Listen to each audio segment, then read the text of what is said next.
Akshay psychometric class से। आज मैं आप लोगों के लिए लेकर के आया हूं क्लास 10th फिजिक्स का चैप्टर लाइट। लाइट चैप्टर आप लोगों को थोड़ा सा टफ लगता होगा, हालांकि टफ बिल्कुल भी नहीं है। न्यूमेरिकल है, कुछ बेसिक कंसेप्ट है, अगर वो आते हैं आप लोगों को तब बहुत इजी वे में उस चैप्टर के साथ डील कर पाएंगे। तो हम लोग देखते हैं कि लाइट क्या है। हम लोग बहुत आसानी से और इजी वर्ड्स में कन्वीनियंट तरीके से समझेंगे कि लाइट क्या होता है। तो लाइट जो है बेसिकली क्या होता है, what is light? Light is a form of energy. देखो, light is a form of energy. Light क्या है? एक एनर्जी का फॉर्म है। सर ये क्या लिख दिया? लाइट तो हम समझते थे उजाला, रोशनी, प्रकाश, इसी को लाइट नहीं। लाइट 10th में आकर के डेफिनेशन के तौर पे देखी जाएगी तो light is a form of energy. अब क्या काम करती है एनर्जी? तो बोले which enables us to see the object, जो हमको ऑब्जेक्ट को देखने में मदद करती है, वही क्या होती है? लाइट होती है। तो अगर आपसे कोई पूछे कि व्हाट इज लाइट, तो आपको कहना है light is a form of energy which enables us to see the object. I hope आपको डेफिनेशन क्लियर हुई होगी। चैप्टर का नाम है लाइट, रिफ्लेक्शन एंड रिफ्रैक्शन। क्या नाम है? Reflection and refraction. तो अभी अपन ने लाइट समझ लिया, लाइट क्या है। अब हम लोग बात करेंगे अगले टॉपिक की, जो कि हमारा कौन होता है? रिफ्लेक्शन। तो व्हाट इज रिफ्लेक्शन? रिफ्लेक्शन क्या है आगे देखेंगे। रिफ्रैक्शन क्या है? सर इसको डिफाइन तो कीजिए, थोड़ा सबर कीजिए, हम डिफाइन करेंगे बिल्कुल। तो हम लोग पहले देखें रिफ्लेक्शन और रिफ्लेक्शन क्या होता है। रिफ्लेक्शन एक ही मीडियम से होगा।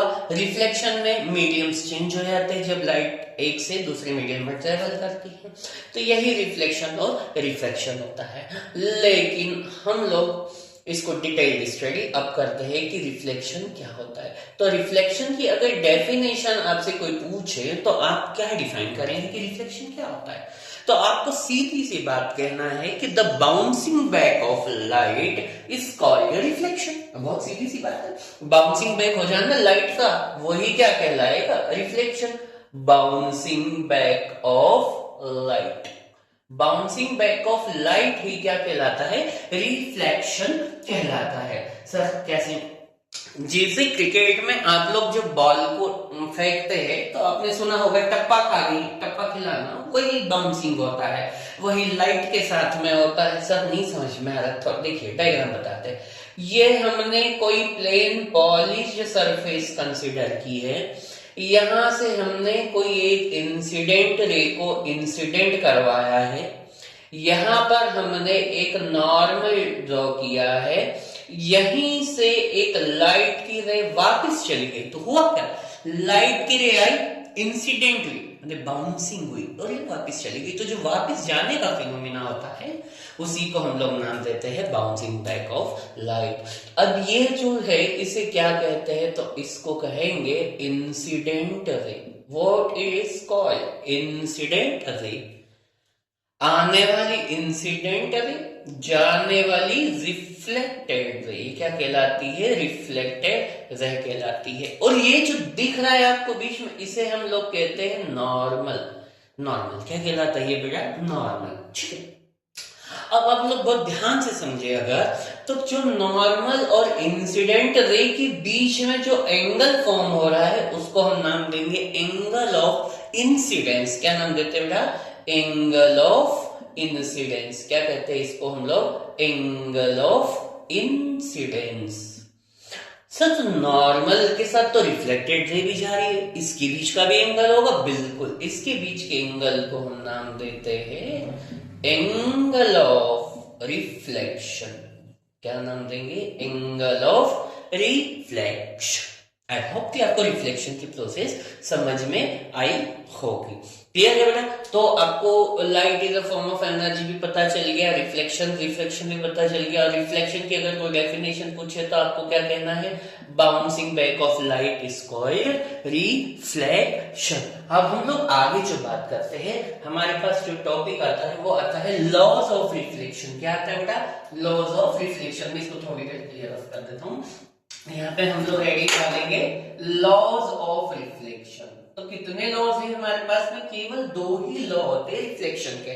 पहला लॉ होता है जिसको हम लोग कहते हैं कि angle of incidence is always equals to angle of reflection. और सेकेंड लॉ कहते हैं कि incident ray normal and reflected ray all lies on same plane. कहां पर लाई करती है बच्चा? ये सेम प्लेन पर लाई करती है। समझाओ थोड़ा। देखो बेटा, ये लाइट के लिए आई, चली गई, तो जितने एंगल से आएगी उतने ही एंगल से वापस चली जाएगी। वही बात तो angle of incidence is always equals to angle of reflection. आने वाली बराबर जाने वाली, इसको हम ऐसे समझाते हैं। सेकेंड लॉ होता है कि देखो इंसिडेंट रे भी यही, नॉर्मल भी यही, रिफ्लेक्टेड रे भी यहीं पर है, तो तीनों कहां पर लाई कर रही है? सेम प्लेन पर, सेम पॉइंट पर। यही रिफ्लेक्शन का सेकेंड लॉ होता है। तो आई होप कि आपको रिफ्लेक्शन और लॉज ऑफ रिफ्लेक्शन दोनों चीजें क्लियर हो गई होगी। अब हम लोग आगे स्टडी करेंगे स्फेरिकल मिरर्स। Thank you. अब हम लोग देखेंगे अगला टॉपिक स्फेरिकल मिरर्स। तो स्फेरिकल मिरर्स क्या होते हैं? बहुत प्यारा और अच्छा टॉपिक, स्फेरिकल मिरर्स। सपोज करेंगे हम लोग कि हमारे पास में कोई एक स्फेयर है। इस स्फेयर को यदि हम लोग बीच में से कट करते हैं तो 2 तरीके के पार्ट्स हमको ऑब्टेन होंगे। ये तो आप लोग भी समझते हो। सपोज करो कि ये हमारे पास में कोई मिरर, इसको बीच में से कट किया, तो क्या यही 2 पार्ट हमको ऑब्टेन होंगे? ये जो 2 पार्ट हम लोगों को मिले, यही हमारा आगे चल करके बनेगा कॉन्केव और कॉन्वेक्स मिरर। इन लोगों की पहचान क्या होती है? देखना, ऐसा कोई सा मिरर कि जिसका रिफ्लेक्टिंग सरफेस अंदर की तरफ, जिसका रिफ्लेक्टिंग सरफेस अगर अंदर की तरफ हो, पॉलिश्ड सरफेस बाहर की तरफ हो, ऐसे मिरर को हम लोग नाम देते हैं कॉन्केव मिरर। कौन सा? Concave mirror. कॉन्केव मिरर की पहचान जो बहुत सारे लोग भी बताते हैं कि केव मतलब होता है गुफा, गुफा में जाते हैं हम लोग अंदर, तो ऐसी सरफेस जो रिफ्लेक्टिंग सरफेस जो अंदर की तरफ हो उसको हम नाम देते हैं कॉन्केव मिरर। तो पॉलिश्ड सरफेस कहाँ है? बाहर। ये अपन ने पॉलिश्ड सरफेस कहाँ बनी? बाहर। तो जब तक आपको पॉलिश्ड और रिफ्लेक्टिंग का डिफरेंस पता नहीं होगा तब तक आप किसी भी मिरर्स को आइडेंटिफाई नहीं कर सकते। सेकंड मिरर, अगर इसकी रिफ्लेक्टिंग अंदर की तरफ है तो स्वाभाविक तौर पे इसकी जो रिफ्लेक्टिंग सरफेस होगी वो बाहर हो। अंदर कौन सी सरफेस होगी? फिर अंदर जो होगी वो होगी पॉलिश्ड सरफेस। कौन सी? Polished surface. इस टाइप के मिरर को नाम देते हैं हम लोग कॉन्वेक्स मिरर। क्या नाम देते हैं बेटा? Convex mirror. तो ये हमारे पास होते हैं 2 तरीके के मिरर्स, एक होता है कॉन्केव, दूसरा होता है कॉन्वेक्स मिरर।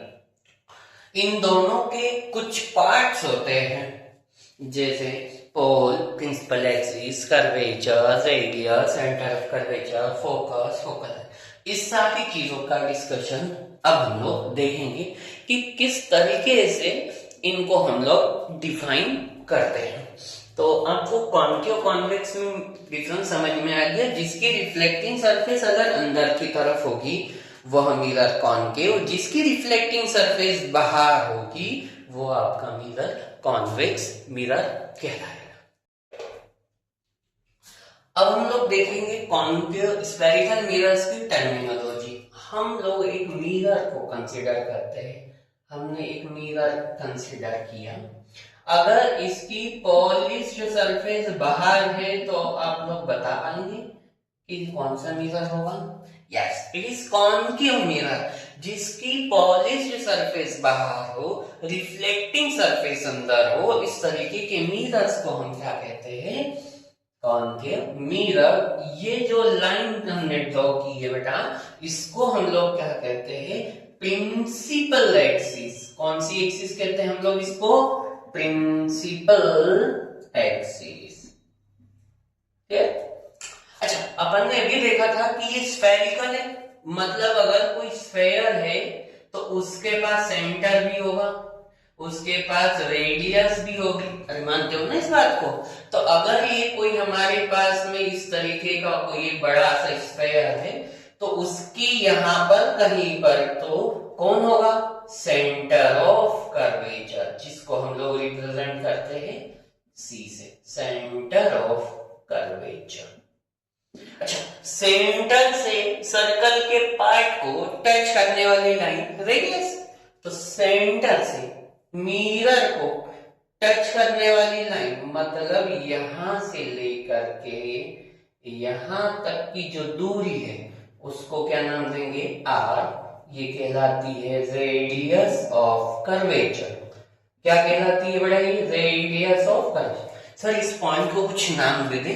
बिल्कुल, इस पॉइंट का नाम होता है पोल। क्या नाम होता है बेटा? पोल, POL, पोल। तो C पता चल गया, R पता चल गया, प्रिंसिपल एक्सिस, पोल पता चल गया। C मतलब सेंटर ऑफ कर्वेचर, और पोल के एकदम सेंटर पॉइंट पर, बिल्कुल सेंटर में, यहां पर फोकस होती है। कौन होती है बेटा? फोकस। इस focus is always represented by capital F। कैसे रिप्रेजेंट करते बेटा? कैपिटल F से रिप्रेजेंट करते।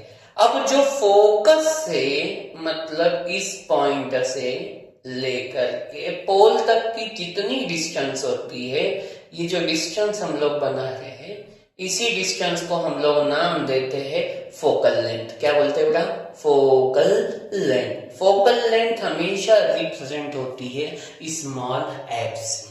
यह जो पार्ट आप देख रहे, जो कर्व पार्ट दिख रहा है, सपोज इसको m नाम दे दो, इसको n दे दो, तो यह जो mn पार्ट होता है इसको हम लोग कहते हैं अपेर्चर। अपेर्चर इज व्हाट? अपेर्चर जो ऐसा समझो कि मिरर का, स्फेयर का जो कर्व पार्ट होता है उसको हम बोल देते हैं अपेर्चर। अपेर्चर से ही डिसाइड होता है कि आपका मिरर कैसा होगा। तो ये कुछ बेसिक टर्मिनोलॉजीज होती है मिरर्स की। कौन कौन होता है? सबसे पहला होता है बेटा principal axis, pole, centre of curvature, radius of curvature, focus, focal length and then aperture. ये 7 टर्मिनोलॉजीज होती है, 7 टर्म्स होती है किसी भी मिरर को अंदर तक जाकर के या डीप में समझने के लिए 7 टर्म्स आपको पता होनी चाहिए। तो आई होप कि आपको ये टर्मिनोलॉजीज भी समझ में आई होगी। अब हम लोग आगे देखेंगे रूल्स फॉर इमेज फॉर्मेशंस की। इमेज बनाने के लिए हमको कौन कौन से नियमों को पता होना चाहिए। तो यहां तक आप लोगों को समझ में आ गया होगा।